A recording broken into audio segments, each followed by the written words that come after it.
Okay, yesterday I got a code on my washer that said, it came up and it said OE. OE. And I was wondering, what is that? And so we were wondering if it was an unbalanced load. We had like 4 or 5 towels in there. Well, that didn't turn out to be the case. So we pulled out the load, tested it. So I'm going to teach you how to diagnose this code. Usually what it basically means is that you have one of two things happening. So first thing is you want to come back to your hose. So I've got mine here, goes back, and you can see it wraps around nicely. There's no kinks, there's no clogs. So that's the first thing you want to check, is if you have kinks or clogs in that hose. So you can check it for kinks. You could blow on it. I wouldn't recommend doing that. It's usually pretty gross. But generally, a kink is about all will stop it. And clogs are not super common in that hose. And then what you want to do is you're going to come down here and check this. So this is a maintenance item that most front load washers have, and mine has. So right here, this is your drain hose. This will actually drain the tub and the pump. And so you'd pull this off just like that, and then you'd stick a little dish underneath here, pull this out, and then drain it, and drain what's in the drum. And sometimes that can take a long time, so I get these little flat square Tupperware dishes.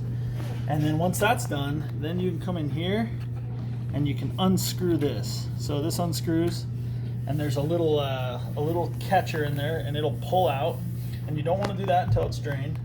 So you pull that out, and it'll have, hair and grimy stuff on it. So you clean that up. And if you do that, clean it up, your hose isn't kinked, try your washer. And if it works, then you're probably good. That was probably your problem if that gets too dirty. Now, if it doesn't work, like in my case, then what you're going to need to do, I'm going to put this back. What you're going to need to do is replace your drain pump. And so that's a whole nother video. There's other people that have done it and demonstrated what needs to be done on many LG front loader models. I'll just show you really briefly on this what needs to be done without doing it. So I'm going to flip back here. You pull out lower screw there, lower screw there. Once those screws are out, this will slide back and up and pull right off. Okay, then you've got this comes out, and it just comes out like this. You push that and it'll come out. Then you're gonna have 2 screws here, one on the back side right there, and then at that point, this whole face, this front face will come off. And then I just flipped it and laid it up.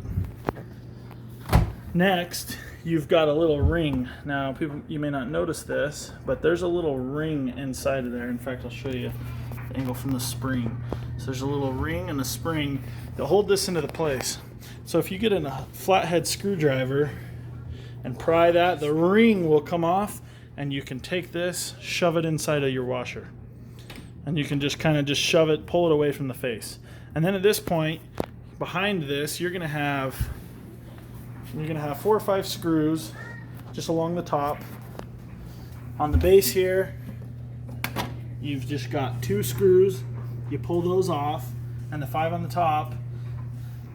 You also need to unscrew this locking mechanism, and then the whole face, the whole front, this whole piece will lift up. So at that point, you can lift this whole part up.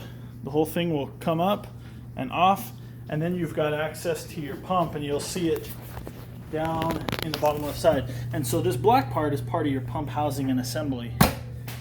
And from there, you just have to unclamp your 2 drain hoses, or your 2 hoses, and then there's 3 10mm bolts that are hooked to rubber grommets for balance. Those are bolted straight down, and then you unbolt those and the whole assembly will just pull out.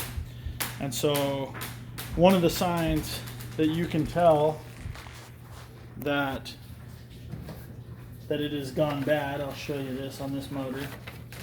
So I've got this one here, is it'll spin freely. Okay? When you get a new one, it will not do that. The laminations in the motor will stop it. It'll stop, and then it has all this resistance, and then you push it, and then it clicks to the next third. And then you push it, and it clicks to the next third because of the magnetic laminations that are inside the motor. But this one's shot, so it'll just spin freely. And so if you pull yours out and see that it just spins freely, then you know you got a problem. And this just attaches to the housing. Oh, I still got gunk in there, you gotta watch out. But this just attaches to the housing with 3 screws right there. So anyways, yeah, this one is shot and done.